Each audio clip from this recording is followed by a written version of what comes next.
Irmãos, glória a Deus, né, como eu falei, por tudo que o Senhor fez, né, até agora, esse momento. Nós, quando nos reunimos, nós sempre temos a expectativa do que o Senhor pode fazer, e a gente sempre sai, eu pelo menos, sempre saio com aquela sensação de superação das minhas expectativas, né? Porque nosso Deus é um Deus de surpresas, é um Deus que, na maioria das vezes, Ele faz acontecer aquilo que a gente não esperava em alguns momentos que acontecesse. Ou então, muitas vezes desejosos que algo aconteça, quando esse algo que nós desejamos acontece, mesmo assim nós ficamos surpresos, nós falamos, meu Deus, aconteceu. E hoje eu quero compartilhar uma palavra com vocês,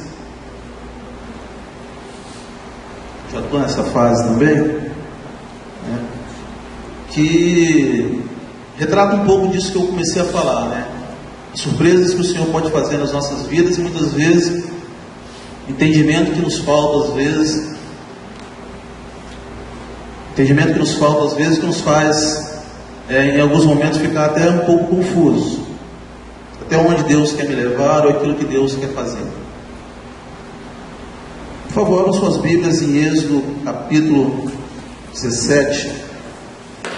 Êxodo capítulo 17. Êxodo é um livro que retrata bem o imprevisível de Deus, né? É um livro que retrata grandes momentos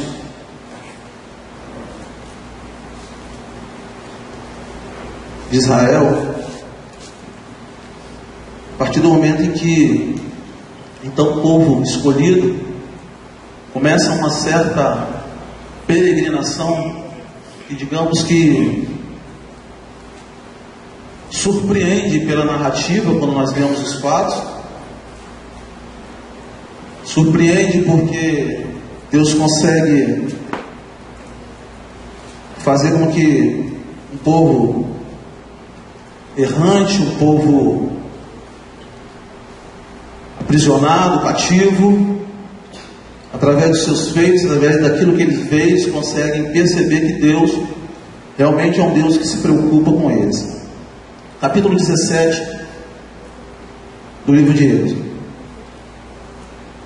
Tendo partido toda a congregação dos filhos de Israel no deserto de Sim, fazendo suas paradas, segundo o mandamento do Senhor, acamparam-se em Refidim, e não havia ali água para o povo beber. Contendeu, pois, o povo com Moisés e disse: dá-nos água para beber. Respondeu-lhe Moisés: por que contendeis comigo? Por que tentais ao Senhor? Tendo aí o povo sede de água, murmurou contra Moisés e disse: por que nos fizeste subir do Egito para nos matares de sede, a nós, a nossos filhos e aos nossos rebanhos? Então clamou Moisés ao Senhor: que farei a este povo?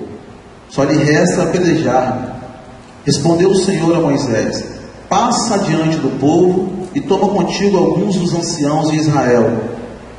Leva contigo em mão o bordão do que feriste o rio e vai. Eis que estarei ali diante de ti sobre a rocha em Horebe.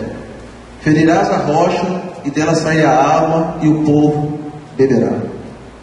Moisés assim o fez na presença dos anciãos de Israel. E chamou o nome daquele lugar Massá e Meribá, por causa da contenda dos filhos de Israel, e porque tentaram o Senhor, dizendo: está o Senhor no meio de nós ou não? Então veio Amaleque e pelejou contra Israel em Refidim. Com isso, ordenou Moisés a Josué: escolhe-nos homens e sai e peleja contra Amaleque. Amanhã estarei eu no cimo do outeiro, e o bordão de Deus estará na minha mão. Fez Josué como Moisés lhe dissera, e pelejou contra Amaleque. Moisés, porém, Arão e Ur subiram ao cimo do outeiro. Quando Moisés levantava a mão, Israel prevalecia. Quando, porém, ele abaixava a mão, prevalecia Amaleque. Ora, as mãos de Moisés eram pesadas, por isso tomaram uma pedra e puseram por baixo dele, e ele nela. e se assentou Arão e Hur, sustentavam-lhe as mãos, um de um lado e o outro do outro. Assim lhe ficaram as mãos firmes até o pôr do sol, e Josué desbaratou Amaleque e a seu povo a fio de espada. Então disse o Senhor a Moisés: escreve isto para a memória no livro e repete-o a Josué, porque eu hei de riscar totalmente a memória de Amaleque debaixo do céu. Moisés edificou um altar e lhe chamou: o Senhor é minha bandeira. E disse: porquanto o Senhor jurou, haverá guerra do Senhor contra Amaleque de geração em geração. Irmãos, essa passagem de Êxodo 17 retrata um momento, como eu falei, um momento particular, especial na vida de Israel. Por quê? E me chama a atenção. Pela primeira vez Israel se depara em uma situação de guerra. Quando nós lemos o livro de Êxodo, a gente não vê em nenhum momento menção de nenhuma guerra que haveria de ser travada que não fosse essa a primeira. Eles atravessam o Mar Vermelho e estão diante agora de mais uma situação de total dependência de Deus. E mais, a ausência de água, naquele momento, quando eles estão no deserto de Refidim, causa neles um sentimento de abandono. Um sentimento como de que deixei para trás muita água, muita coisa boa, e agora estou aqui no meio do deserto sem nada. E diz a palavra de Deus que aquele povo é tomado de um sentimento de murmuração, um sentimento que os faz protestarem contra Moisés de uma forma tão intensa que a palavra de Deus diz que Moisés se sente acuado, amedrontado perante aquele povo. Note que é um povo que foi liberto da opressão, liberto do cativeiro, liberto de uma situação de total descaso, de abandono do Egito. Agora é um povo que tem uma promessa muito clara, uma promessa de chegar até a terra prometida, um lugar bom, um lugar diferente, um lugar onde tudo aquilo que eles viveram no passado não mais seria vivido. Há uma expectativa muito grande no coração desse povo.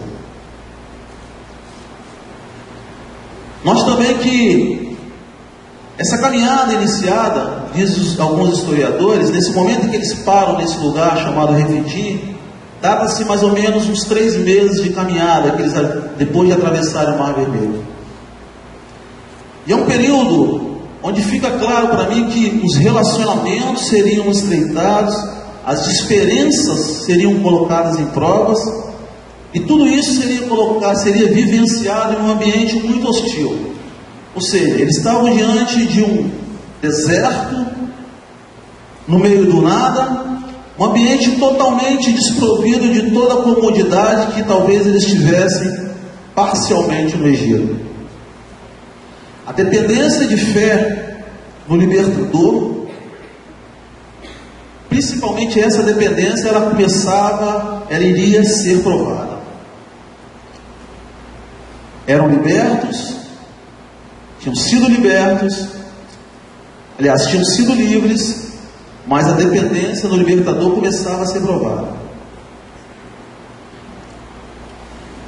No capítulo 17, quando eu li, e meditando nessa palavra, fica claro para mim e é fácil entender que Deus começa a provar, inicia-se um período de provação a esse povo, muito embora eles tivessem sido escolhidos. E como nós sabemos o fim dessa história, nós percebemos que essa aprovação foi uma aprovação que levou a uma escolha quase que natural de quem iria chegar naquele momento com Moisés à terra prometida. Eles foram livres, mas eles ainda não estavam libertos. Eu quero compartilhar com vocês e quero refletir com vocês sobre essa mensagem que esse texto nos traz, além de tantas outras. Para que nós somos livres? Para que nós somos livres?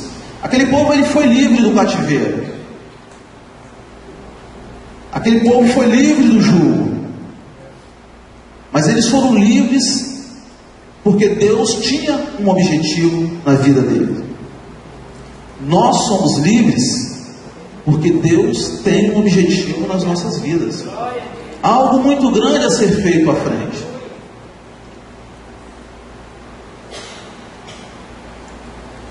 E talvez você se pergunte qual é a diferença, Vitor, entre ser livre e ser liberto. Talvez um exemplo muito fácil para entender essa relação é quando nós nos deparamos, por exemplo, com alguém que, preso nos dias de hoje, devido a um crime que cometeu, ou algo, uma penalidade, ou sofrendo uma penalidade por algo que fez, e a justiça o condenou. Essa pessoa em determinado momento, e essa época do ano é uma época que a gente observa muito isso, que nós chamamos o tal do indulto de Natal. Essa pessoa por algum momento ela é livre. Então ela começa a conviver novamente com a sociedade. Naquele momento ela é livre. Mas isso necessariamente não quer dizer que esse preso que agora foi livre, ele está liberto. E há no coração dele, pode haver no coração dele uma predisposição a fazer tudo aquilo que ele fez no passado.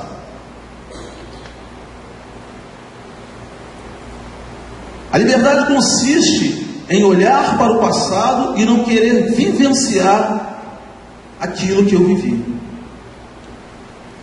Ser liberto é olhar para o Egito não com saudade do que ficou para trás. Ser liberto é olhar, é entender que você foi livre para viver essa liberdade em total intensidade. Essa era a tratativa de Deus com Israel. Livres do cativeiro, do jugo de Faraó, Deus precisava de um povo que estivesse liberto. Nós somos livres, irmãos. Você e eu, nós somos livres para vivermos libertos.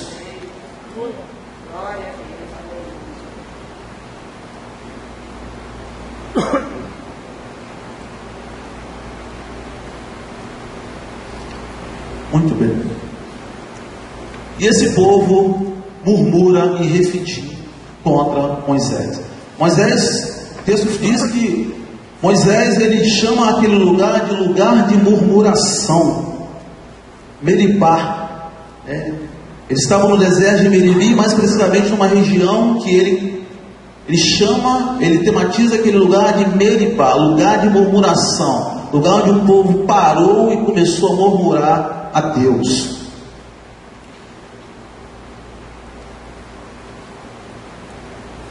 Irmãos, eu falei que o conceito de liberdade, de ser liberto, está associado a atitudes que eu tenho perante a minha realidade que ficou para trás. E muito mais ainda, eu devo ter atitudes que evidenciem esse meu querer.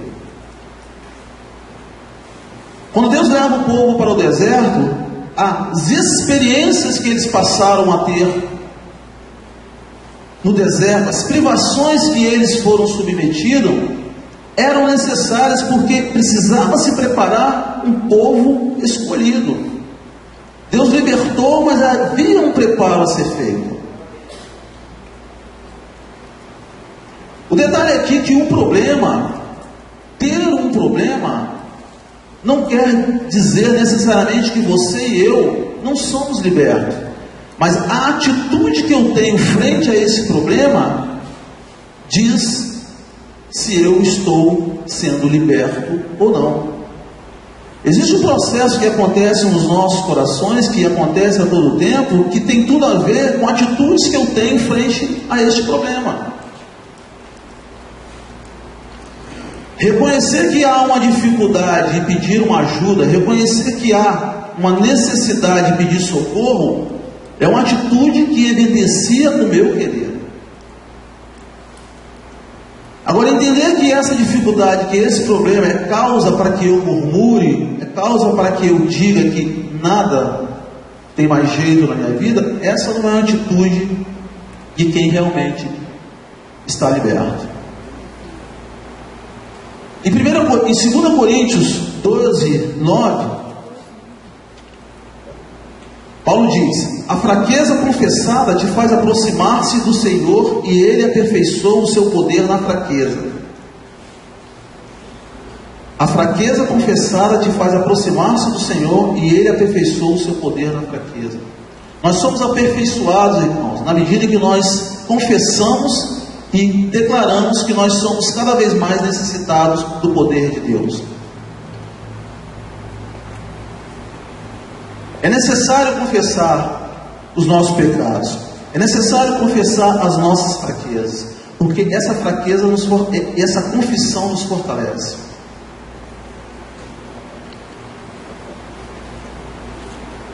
É como se um peso saísse de cima de você e você fala: agora Deus conhece a minha fraqueza, agora as minhas debilidades são conhecidas, eu não estou escondendo mais nada. Você se sente que aquele fardo saiu de cima de você, e você começa a se relacionar melhor com o Pai. Guardar a fraqueza para você te faz fraco.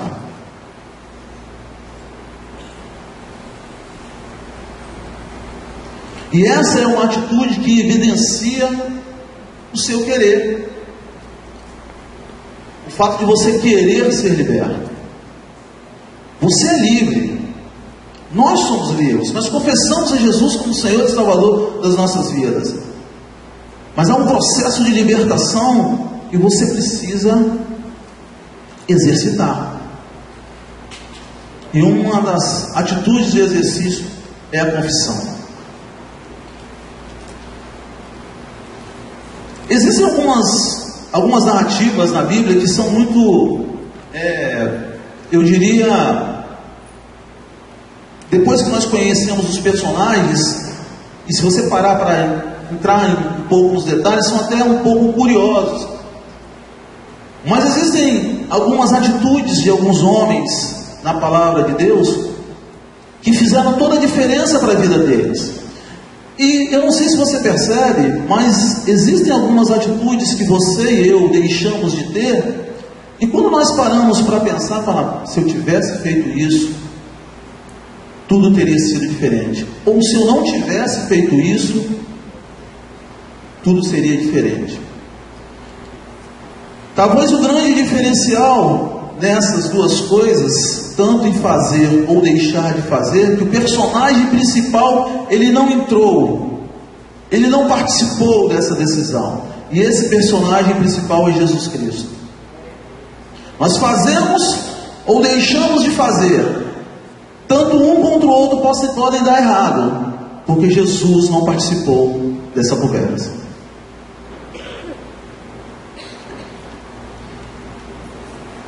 Em João, no capítulo 3, diz a palavra de Deus que um certo homem chamado Nicodemos, nós já ouvimos muito falar desse homem, e ele era o principal dos fariseus. O principal dos fariseus é um homem muito culto, um homem entendido na palavra, conhecedor. Para a época era um homem com uma autoridade muito elevada, reconhecido na sociedade. E diz a palavra de Deus que esse homem foi ter com Jesus. Esse homem tinha uma inquietude no coração que desassossegava ele. E ele foi ter com Jesus. Diz a palavra de Deus que ele foi à noite.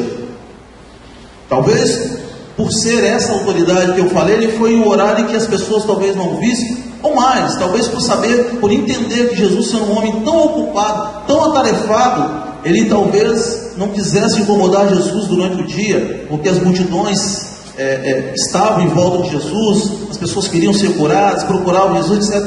Mas o fato é que o texto diz que Nicodemos foi ter com Jesus à noite. E ele fez uma pergunta crucial a Jesus, uma pergunta que nós conhecemos. O que é nascer de novo? Nicodemos não entendia essa história de nascer de novo. Para ele não entendia. E era um homem culto, um homem diferente, diferenciado para aquela sociedade. Eu quero dar uma ênfase maior nesse momento não ao horário que Nicodemos foi, não a pergunta que Nicodemos foi, mas eu quero dar uma ênfase à atitude que Nicodemos teve. Essa atitude evidenciou que de fato Nicodemos queria. Ele foi a Jesus. A pergunta que nós podemos fazer para cada um de nós: o que nós queremos de Jesus? Você quer ser liberto? Você precisa ser liberto? Você precisa ir a Jesus. Nós podemos fazer muita coisa aqui, podemos tentar falar de outra maneira isso que nós estamos falando, usar diferentes textos, mas vamos voltar para essa reflexão. Nós precisamos ir a Jesus. Nós precisamos ter com Jesus. Muito bem. No verso 8, do capítulo 17, diz o texto que então veio Amaleque. Amaleque, para contextualizar, ele era tido como, era dos amalequitas, e ele é descendente de Esaú, traiçoeiro, covarde, que procurava atacar o povo, que ele julgava estar fraco e com sede. Então, Israel estava diante de um inimigo muito poderoso. E diante de um inimigo que extremamente treinado para a guerra, eram saqueadores que viviam no deserto à procura de oportunidades. Alguém que estivesse em menor quantidade que eles, ou que estivesse como Israel com fome, com sede, era esse que eles procuravam. No verso 8, o texto diz que Josué ele é chamado por Moisés, que diz para ele: olha, Moisés, Josué, separa alguns homens e vai à batalha. Josué era aquele quem servia, que acompanhava Moisés. E ele é chamado por ele para que fosse a batalha. E é interessante isso, porque eu comecei a tentar imaginar esse convite feito por Moisés a Josué. Ele estava ali no meio da turma, né? E um cara poderosíssimo. Tem um amigo meu que fala lá no serviço lá que quando ele quer falar que o negócio é muito bom, ele fala top das galáxias, né? Então, eu vou usar esse termo dele aqui. Ele fala, então estava lá os amalequitas tops das galáxias, poderosos para a guerra, homens cruéis. E Moisés fala assim: Josué, vem cá, olha só, separa uma turma aí e você vai para a guerra, porque eu preciso de alguém lá embaixo guerreando. E outra coisa, enquanto você vai para a guerra, eu vou subir o monte. O texto fala o outeiro, né? Outeiro quer dizer a parte mais alta do monte. Ou seja, eu vou subir o outeiro e vou ficar lá de cima com o bordão e a vara, intercedendo por vocês lá na guerra. E eu tentei imaginar essa situação, o cenário. Imaginei assim: poderia Josué ter dito a Moisés assim: olha, Moisés, o negócio vai ficar feio lá embaixo. Eu acho melhor a gente dar no pé, irmos em outra direção, ou então até nos entregar. De repente alguns de nós vão se salvar, mas enfrentar aquela turma ali, não sei não. Josué não fez isso. O segundo tópico que eu quero compartilhar com vocês tem tudo a ver com esse momento, esse diálogo de Josué com Moisés. Nós somos livres para servir, não importa o que nós pensemos. Irmãos, nós somos livres para servir. Deus estava querendo um povo que pudesse servir. Nós, você e eu, nós somos chamados para servir. Nós somos chamados para o serviço. Diria os meus amigos policiais, né? Que tem um filme famoso que dá Moisés, Josué poderia ter dito assim, né, Ricardo? Para Moisés, dito assim: missão dada, missão cumprida. E a missão foi dada a Josué. Josué vai lá e enfrenta os amalequitas. Percebe como foi difícil esse momento? Hoje parece muito mais simples nós lermos, né? Até porque nós sabemos o fim dessa história. Mas percebe que é um momento extremamente delicado na vida desse homem, desse jovem, né? Obedecer, né? Entender que Moisés era uma autoridade de Deus na terra, se sujeitar a essa autoridade e ir. O texto não fala em um momento que Josué, ele murmurou, ou ele questionou, como eu fiz aqui agora. Ele foi. Muitas vezes, irmãos, nós nos escondemos atrás de nossa aparente falta de aptidão para justificar a nossa incapacidade de dizer: eis-me aqui, Senhor. A nossa aparente falta de aptidão para aquilo que nós estamos, que aparece para nós, é uma justificativa para nós dizermos: não dá para mim. O serviço ao Senhor parece ser difícil aos olhos e me afasto, uma atitude que pode estar associada a um entendimento errôneo do reino de Deus, ao meu entendimento errôneo de que, embora livre, eu possa fazer o que quiser, sem que isso esteja relacionado ao reino de Deus e ao plano de salvação. Eu tenho um entendimento errôneo de ser livre. Ser livre não quer dizer que eu faço o que eu quero, ou da maneira que eu quero. Ser livre é entender que eu sou mais um no reino de Deus. Ser livre é entender que o plano de salvação passa muitas vezes por uma palavra dita no hospital a alguém que está reclamando muito, Luiz. E que essa palavra pode gerar no coração desse jovem frutos dignos de arrependimento, e nesse momento ele é uma nova criatura.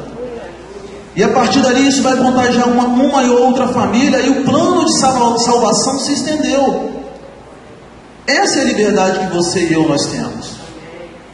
Deus queria preparar um povo que entendesse essas coisas. E nós precisamos, irmãos, entender dessa forma, que você e eu, nós somos livres, e o processo de libertação passa a entender que nós somos úteis, devemos ser úteis no reino de Deus, e somos necessários no plano de salvação de outras pessoas. O reino de Deus não passa simplesmente pelo meu entendimento que eu sou salvo. Talvez muitos, ao receberem a salvação, entendam que isso é suficiente, mas não é, irmãos. O plano de Deus para a sua vida e para a minha vida, ele vai além de entender simplesmente que eu agora sou um salvo em Jesus Cristo. Nós somos chamados para servir. Peça a Deus entendimento dessa palavra acerca do serviço para a sua vida. Peça a Deus para que essa palavra faça sentido no seu coração. Faz sentido para você? Em Lucas 10, 40, uma outra passagem muito marcante, nós temos aquele acontecimento quando Jesus vai na casa de Marta e de Maria. Maria envolta nos afazeres, fazendo e acontecendo, e Maria aos pés de Jesus. Em determinado momento, Maria se vira para o mestre e fala assim: olha só, eu estou fazendo, e minha irmã não está fazendo nada. O que é isso? Como é que pode? E ela, naquele momento, ela ainda tenta pressionar Jesus, dizendo: olha, fala com ela, que ela tem que fazer alguma coisa. Irmão, servir não requer necessariamente que você deseje no seu coração um reconhecimento maior do que aquele que o Senhor pode te dar, amém? Servir consiste em você servir com alegria, colocar os seus dons ou aquilo que o Senhor já te deu com muita alegria no coração, sabendo que o nosso Deus é sabedor de todas as coisas. Talvez você possa dizer bem assim: Vitor, mas eu talvez não esteja servindo, eu não estou servindo. E aí cabe o entendimento do que é servir. Eu não estou aqui falando que servir é um ativismo religioso. E você deve ser um ativista religioso que está fazendo tudo em todo o tempo. Muito longe disso, irmãos.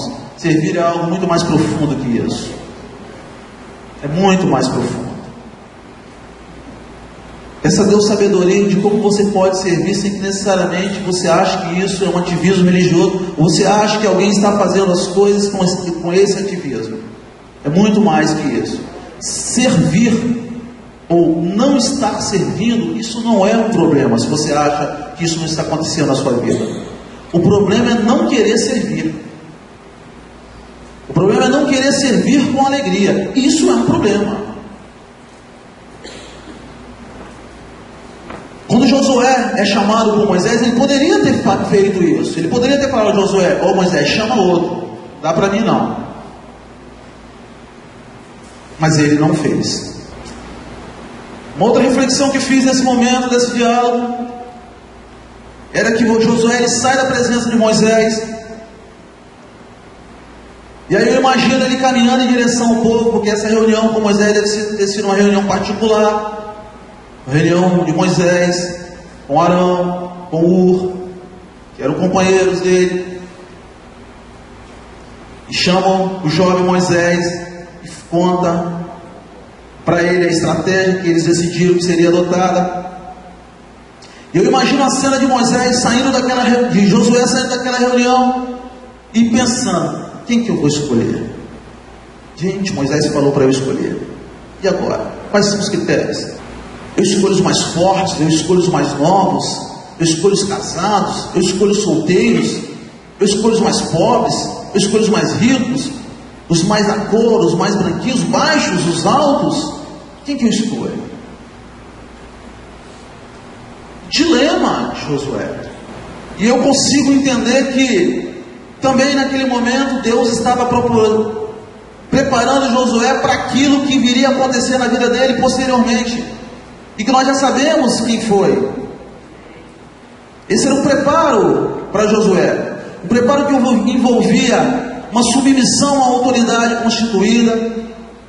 Um preparo para submetê-lo à presença do imprevisível, daquilo que poderia acontecer. Um preparo de um jovem para tomar algumas decisões, e essas decisões passarem pelo crivo de Deus.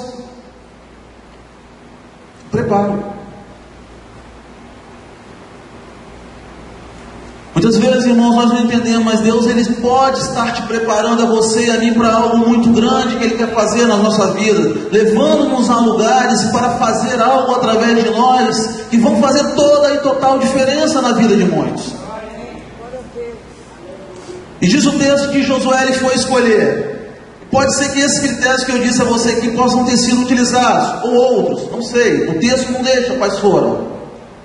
Mas uma coisa eu te digo: é bem provável que numa reunião com esses jovens, com esses homens escolhidos, escolheram todos, colocou à frente, Josué possa ter dito para eles assim: Josué deve ser um excelente líder motivador. Mas ele não era um motivador em si, com palavras de autoajuda, ou com palavras que não expressavam de fato a verdade, mas era um líder que naquele momento pode ter apresentado a ele, feito-os lembrar do poder de Deus, da misericórdia de Deus, porque ele viveu aqueles momentos, e muitos deles tinham visto aquele momento. Imagino que ele possa ter falado assim: olha, lembra-se quando nós estávamos prestes a atravessar o Mar Vermelho, e uma nuvem cobriu os nossos inimigos, e nós conseguimos fugir, atravessamos o Mar Vermelho. Esse é o Deus que vai estar conosco amanhã nessa batalha. E lembram vocês que nós atravessamos aquele mar, um lugar onde não havia para onde fugir, e Faraó estava atrás de nós, e nós conseguimos atravessar, porque o mar se abriu, e nós passamos, e Faraó submergiu diante daquelas águas, e nós fomos livres do cativeiro. Esse é o Deus que vai estar amanhã conosco na batalha. E lembram vocês que nós estávamos caminhando no deserto, nós tivemos fome, não tínhamos o que comer, e Deus mandou do céu alimentos, e nós comemos, o maná veio e nossa fome foi saciada. Esse é o Deus que vai estar conosco na batalha. Irmãos, eu imagino que o coração desses jovens, desses homens, se encheu de uma alegria, de uma coragem, e disse: nós vamos, Josué, com você, e nós vamos vencer. O nosso Deus é maior do que o Deus que está com os amalequitas. Nosso Deus é grande, Ele é poderoso, Ele vai nos capacitar. Nós não somos treinados, mas Deus vai nos dar força. Nós não temos armas, mas nossa arma está no poder que Deus vai derramar sobre nós. Amém? E esses jovens, esses homens, eles foram à batalha. Eu quero dizer a você que pode ser que muitas vezes nós nos sintamos incapacitados, não nos sentimos preparados para a batalha ou a convocação do Senhor. Mas eu quero dizer que Deus, Ele te capacita, Ele te prepara. A atitude desses homens, a atitude de Josué, evidenciaram mais uma vez o querer deles. Eles queriam ser libertos. Eram homens livres, mas eles queriam ser libertos do medo, da não dependência de Deus. Eles queriam ser libertos. Você precisa, eu preciso ter atitudes que evidenciem esse meu querer. Você precisa fazer. Nós precisamos fazer. Nós precisamos servir. O que acontece no seu coração? O que acontece no nosso coração quando nós nos lembramos dos feitos do Senhor? Gera em você um sentimento de gratidão? Gera em você um sentimento de: esse Deus é muito grande mesmo. Gente, aquela situação era totalmente imprevisível. Olha o que aconteceu. Você sente isso? Quantos já sentiram isso? Diante de algo que você olhou, aconteceu diferente, e você falou: gente, esse é o meu Deus. Esse é o sentimento, irmãos, que deve nos acompanhar. Em Efésios 3:20, Paulo diz: Ele é poderoso para fazer tudo mais, abundantemente além daquilo que pedimos ou pensamos. Mateus 19:26 diz: Jesus falando aos discípulos acerca das riquezas e do plano de salvação. Mas a Deus tudo é possível. A Deus tudo é possível. A terceira reflexão que eu quero fazer com vocês é que nós somos livres para testemunhar aos homens o poder de Deus. Nós somos livres para testemunhar aos homens o poder de Deus. O poder de Deus se manifestou de uma forma transparente e inquestionável em diversas formas. Naquele momento, diante daqueles homens, diante daqueles amalequitas, mais uma vez o poder de Deus se manifestava. Moisés, como eu falei, ele diz a Josué que enquanto eles estivessem guerreando, ele estaria no outeiro, ou seja, na parte mais elevada do monte, com o bordão. E que a vara, que já havia sido instrumento através do qual houve a manifestação do poder de Deus, estaria em suas mãos. Ou seja, esse foi o recado de Moisés a Josué. Moisés, ele estava convencido de que sem a presença de Deus em sua vida, lhe seria inútil se empenhar em qualquer coisa.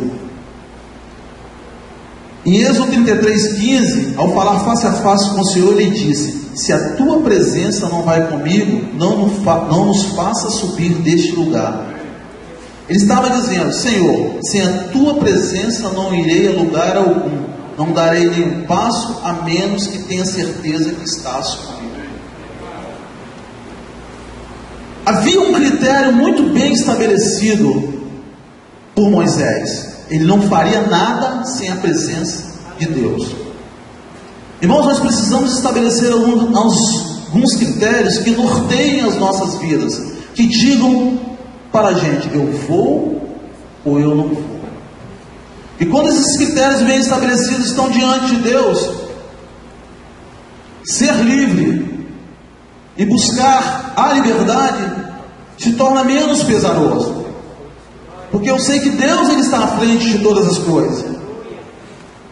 Em atitude de obediência à autoridade de Moisés e à autoridade delegada por ele a Josué, Israel foi à batalha, como eu disse. Enquanto as mãos de Moisés estavam levantadas, diz o texto que Israel ele prevalecia, e quando as mãos dele se cansavam, os amalequitas prevaleciam.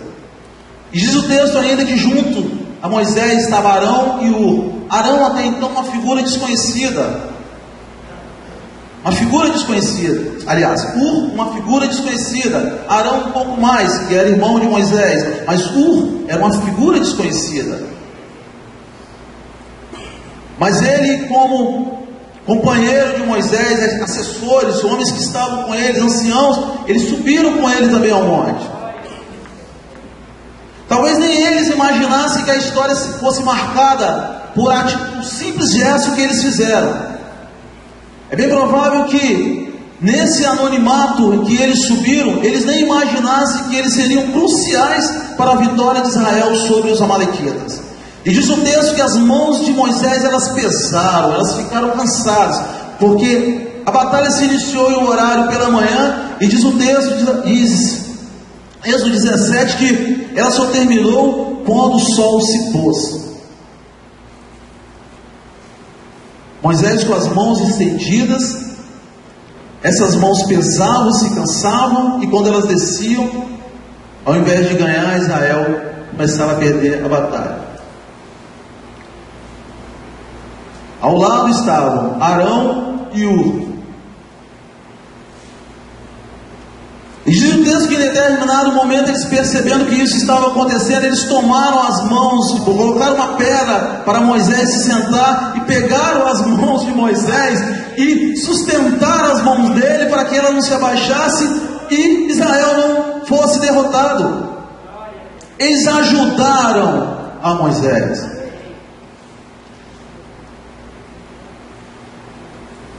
Muitas vezes, irmãos, nós somos colocados em situação em que nós podemos ser úteis ao Senhor, mas o fato de que ser útil ao Senhor muitas vezes não nos faz sair do anonimato.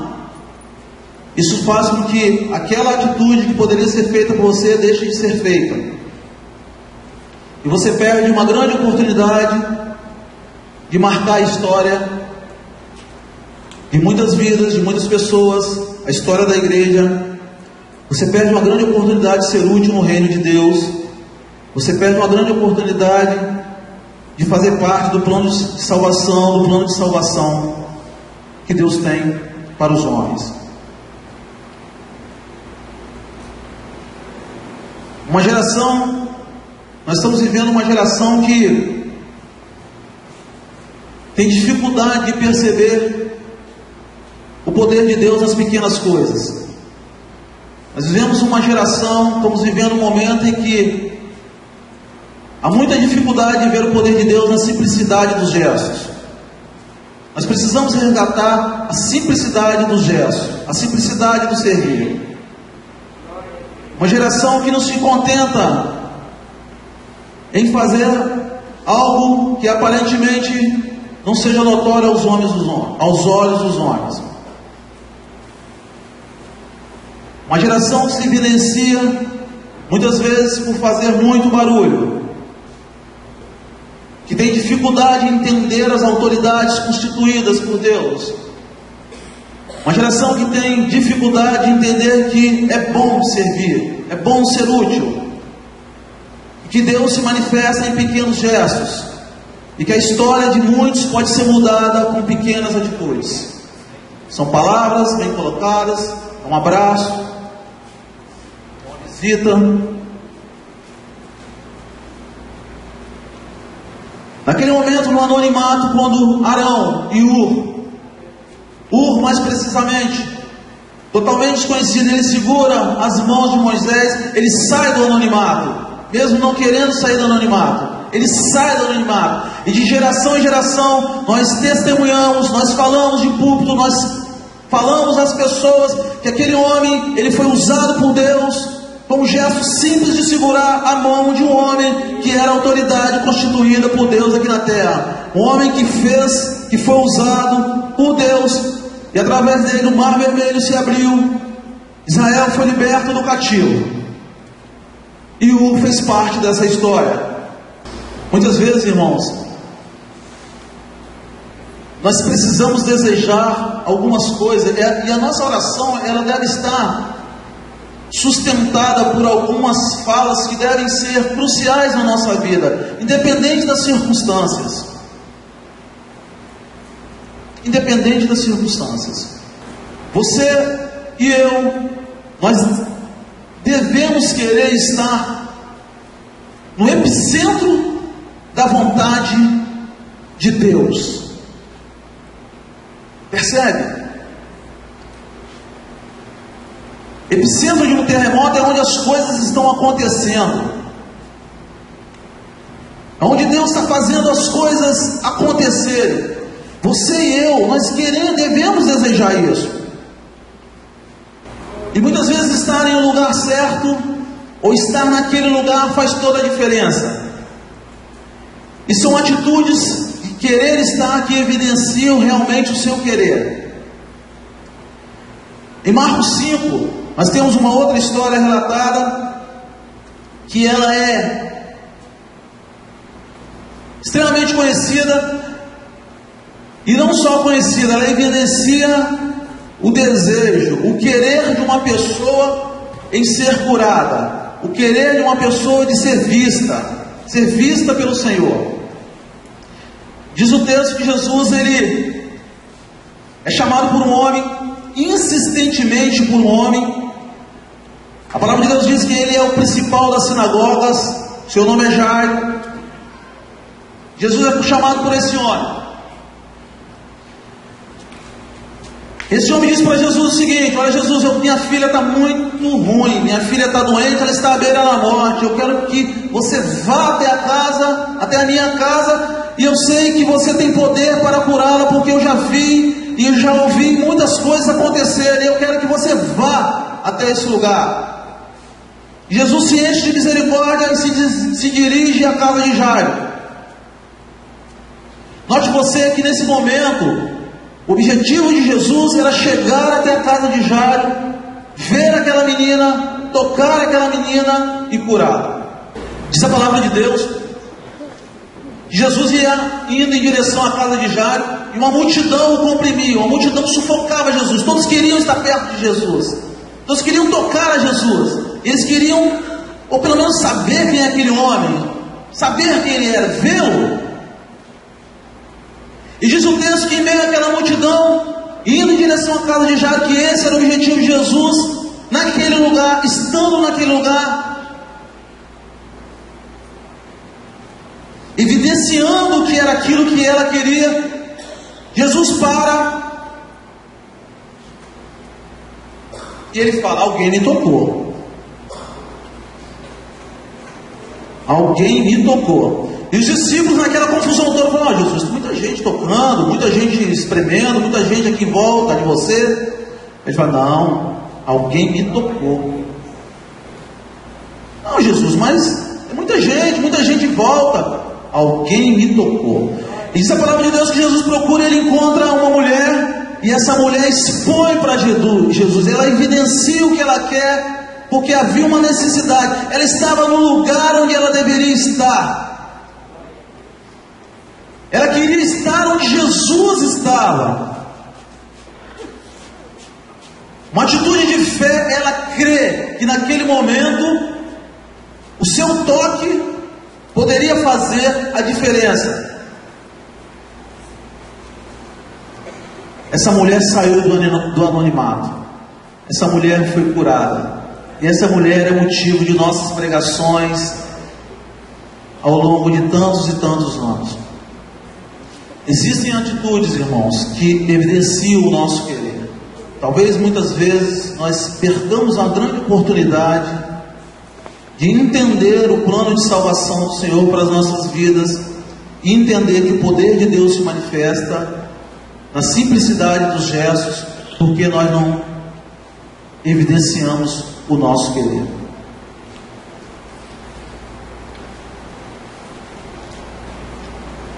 Deus nos quer nessa peleja, irmãos. Nós somos convocados a essa peleja, e a minha palavra nessa manhã é uma palavra de reflexão para todos nós, porque Deus nos quer nessa peleja mesmo despercebidos, mas entendendo ser fundamentais para o reino.